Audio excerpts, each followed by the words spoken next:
Greetings all. So, all our knowledge begins with the senses, precedes then to the understanding, and ends with reason. There is nothing beyond reason. That was the great thinker, Immanuel Kant, 400 years ago. But nowadays, with the amount of information and knowledge that's available for human beings, which is unprecedented and witnessed for the very first time in history, we tend to overlook the usage of our senses, or our understanding the basic methodology of understanding the world. And when it comes to children, we cannot just simply feed them pure information and expect knowledge on the other side. Children need to understand, to process information based on the external outputs. And we need to trust the very strong intuition for children when it comes to creating the most helpful environment for their well-being. And allowing the children to control the environment will teach them from a very early stage how to process this information and knowledge based on externally received inputs. And this is one of the things that Maria Montessori always advised or talked about, that we need and we must help the child to act for himself, will for himself, and think for himself. This is how we can build and create bright and smart participants of the society.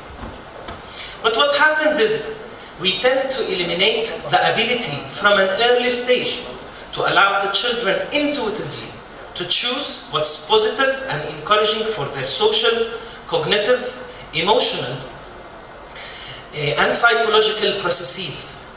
And what we do is we downgrade the importance of allowing the children to play for unconscious needs. Add to that, we put them into environments they have no control over how it looks, nor how it feels. And this is where sensory environments comes into place. Sensory environments are specially designed rooms designed to stimulate the senses with a wide variety of activities organized by organizing the external inputs. It has lights, music, visuals, and sounds. And it's built on three main aspects. The first one is isolating the environment from any external distraction. The second one is creating an easy to absorb vivid sensational experience. And the third one is controlling all of this with ease. So before continuing about the sensory environment, allow us to experience how it feels for a bit in a sensory environment, in one. Here, I ask you please just to take a breath, relax, sit in your chair, and you can close your eyes. Enjoy the sounds, and just go with your flow of thoughts.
relaxation session for just 10 seconds, 20 seconds underwater.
Gives an idea of just one or two combinations of tens and tens in a sensory environment. Can I have the slides back, please? Yes. So, the first sensory environment has been invented by two Dutch therapists in the 70s. They were working in a rehabilitation center for children with disabilities. And they have noticed that just simply playing music on a cassette will have a positive impact on the children. So for the next 40 years, researchers have been studying and analyzing this impact. And a new field of technology has grown to become the sensory environment, which is already a tool being used across multiple rehabilitation centers and educational sector. As for us in Palestine, the very first sensory environment has been built or installed in 2011. At that time, in IRIS team, we were working on designing interactive and creative solutions focusing on interactivity. And we got approached by a rehabilitation center asking to design one. For us at that time, we looked at it just from pure engineering approach, wires and lights and speakers. And after a couple of months of hard work, we've managed to install the very first one. And we were blown away, we were fascinated by the impact that we've seen on the children in that center, the families of the children, and even the staff. And we were witnessing how each person were using it in his or her own personalized way, coming up with new ways to relax or stimulate, to be stimulated with. So for the next 2 years, we start installing these rooms in Palestine, and we've managed to do 15. Yet, we were faced by the same technological approach facing these rooms globally. It takes almost half a dozen of people working for a week in order to install one, which makes it quite expensive and making it exclusive only for one small segment of the society or the centers. And we thought, if we can come up with an easy-to-install technology and cut down the cost of this, at least by the half, we can allow it to be used by everyone. So we did. So for the next 3 years, we've cooperated with psychologists, educators, researchers, technologists, sound therapists, engineers, designers, and we've managed to hit a technological breakthrough that allows everyone and anyone to have his or her sensory environment in a matter of minutes. And for the cost of one traditional sensory room, you can have 5. And we've managed to install, within a very short time, of 4 months, to install 3 times how much we've installed in the last 3 years. Yes? Will you be able to finish it in 5 minutes? I think I'm almost done. So, right now we have more than 50 sensory environments across rehabilitation centers, schools, kindergartens, and hospitals, serving more than 18,000 children here in Palestine. And we're on a mission to provide this tool for every educational and rehabilitative institution in Palestine and beyond. And we are aiming to get this tool to everyone. Thank you. That's it. We deserve great applause, Ayman. Thank you very much. Thanks for the presentation. And I think Ayman is a very good example on, if I'm not mistaken, entrepreneurial also.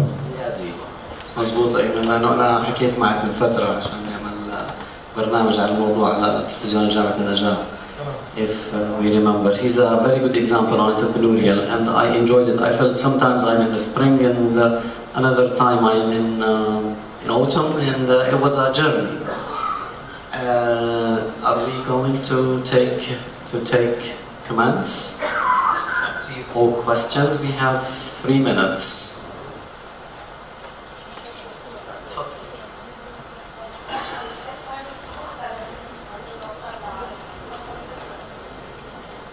بالنسبة للتكنولوجي طلعنا على كيف تتوفر هاي طريقة من منظور مختلف تماما ونخلي نفس الإفكت.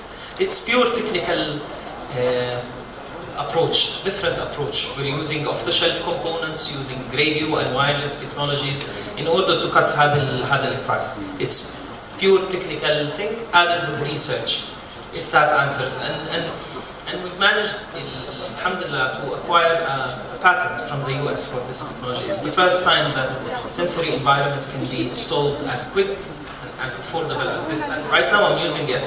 We just installed it yesterday here in the theater, and we were using it. You have a patent for that? Yes. Congratulations. Thank you. Is it only for kids, or can adults go? Summer, please.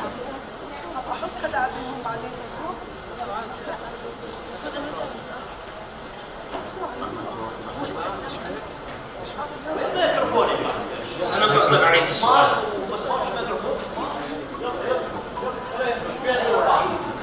في عندنا 4. هلا احنا بنعمل ريسيرش على الافكتفنس والامباكت. هل بتعملوا دراسات وابحاث عن فاعليه السنسور ريموفز والافكتفنس لاستخدامات المؤسسات اللي بتزودوها؟ زي اي تكنولوجيا في عالم الاديوكيشن. You cannot simply think إنه هذا الشيء راح يفيد بهاي الطريقة without the research. So إحنا we've been working with the sensory environment for around 5 years, and throughout these 5 years we published 2 papers and we did 4 researches with local, regional and international partners. So we're always studying, and one of them was with the Najah University and معهد الطفولة. وكنا ناخذ في كل بحث نطلع على سيجمنت معين. في بداية عملنا كنا مركزين على حالة التوحد، كان أول ريسيرش اشتغلنا فيه من 3 سنين ونص 4 سنين، كان على الإفكت هذا على أطفال التوحد. وهلا عندنا ريسيرش بشكل موسع بنوصل لعند في الإديوكيشنال سيكتور. So yes, the answer is yes.